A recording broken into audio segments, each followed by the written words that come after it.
据这个安全部的还有国安委的人啊，每个人都说，这七哥我们干了一辈子国安，对待过去的法轮功，对待毛泽东的写毛泽东生活的李自绥，还有香港铜锣湾案件，包括湄公河所谓黑社会案件，还有当年日本绑架日本人换钓鱼台英雄的案件，都是我们经历的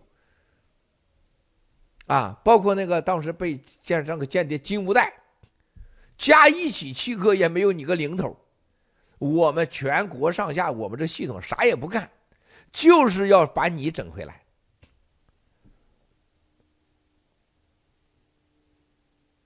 哎，我今天别放了嘛，等哪天放放啊。其中有一个人是参与到盘古四合院，把我爹啊从四合院给撵出去的人，当时穿着警服去的啊。这个人把这个小视频发给我一段啊，他说：“七哥，你看看，我就在你那个四合院，我真的是看到他在那院里的时候，哎，我拿一段你们看看啊，我给你们吓唬吓唬你们啊。但是这个警察已经出来了，无所谓了啊，他已经出来了啊。他说我们去的时候，一开始是200多个警察和特警。”后来是上面一个命令，又去了100多个人，说到盘古把一个老爷子从家给他清出去，去那么多人干什么？所以说兄弟姐妹们，哎，这个战友现在他出来了，这个战友他出来了。当时我在我爹那块安的监控头，他是负责管这个的啊。为啥要去这么多人呢？他当时也不敢问啊。后来他们领导回去说，你知道把郭文贵他爹给从那个盘古给撵出去，把他家里人68套公寓给撵出去。他说我们动用了多少？我们动用了7000个警察，就是上我爹那块去了300多，上我那哥哥家、嫂子家、侄子家，这68套公寓给撵出去啊。他说要的就是让郭文贵心灵的崩溃，要的就是郭文贵的心理崩溃。大家记得那是什么时间吗？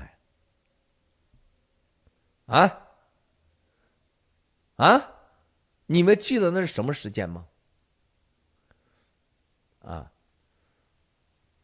当时他们获得情报，七哥救出了科学家，而且这些人已经跑了。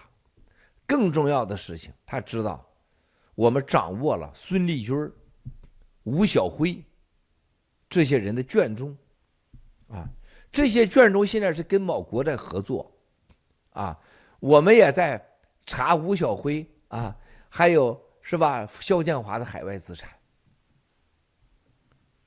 啊，还有叶简明是吧？当然包括马明哲了是吧？给你们放一段啊，这不是人拍的。这是拿生命鲜血换来的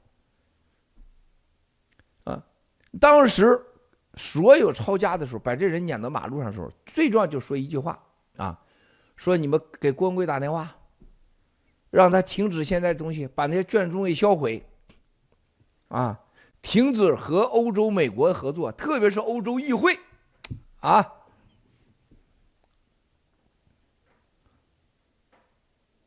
这帮孙子他知道我有啥本事伤害到他。当时说是中共啊，国家安全委员会受到最高领导的批示，必须阻止郭文贵把这事给干成，让郭文贵必须承诺，否则会让郭文贵痛苦 extremely painful 极端痛苦，让我 extremely painful 我的大爷来了。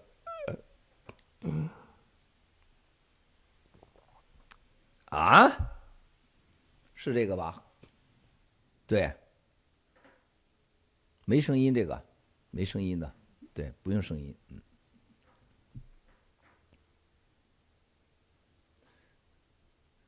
记住了几月几号啊？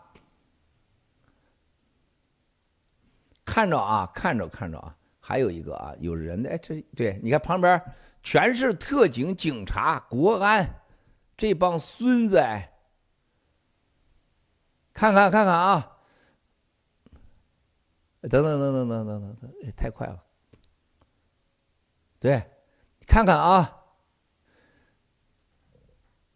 你去想想，你动我老爹啊，一个已经躺在病床上的人，你用得着去这么多人吗？啊，对，往前走。对，你看看，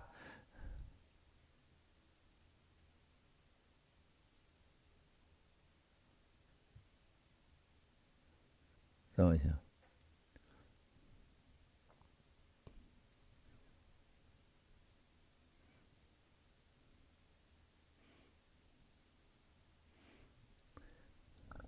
这个时候，咱们的小塞文狗已经被打了2次以上了啊！小塞文被打了2次以上了，啊！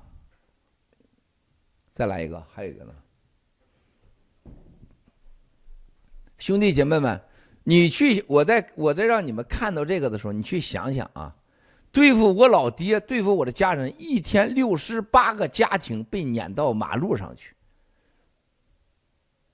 啊！所以说，这个帕瑞斯·米肖这个报道出来以后，很多体制内的经历过这案情的人跟我说：“七哥，有多少战友知道你的付出呢？有多少战友真正的知道这个家为此的付出呢？”然后很多人说：“哎呦，这个七哥啊，这个孟建柱、王岐山真舍得花钱呐。”这个给这个帕瑞斯·米肖7000万、8000万，你们记得报道当中了吗？人家当时怀疑他说：“你都被封了账了，你哪有这钱给我呀？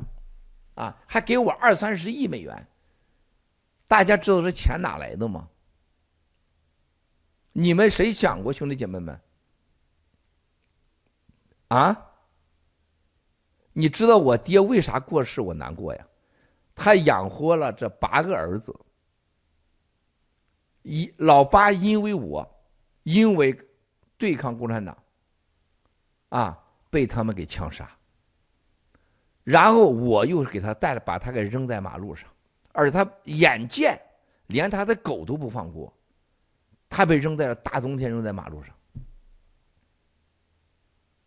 而且他看到他的子孙儿子被扔在马路上，是吧？更重要的事情。我没有给他养老送终，你说我能不难过吗？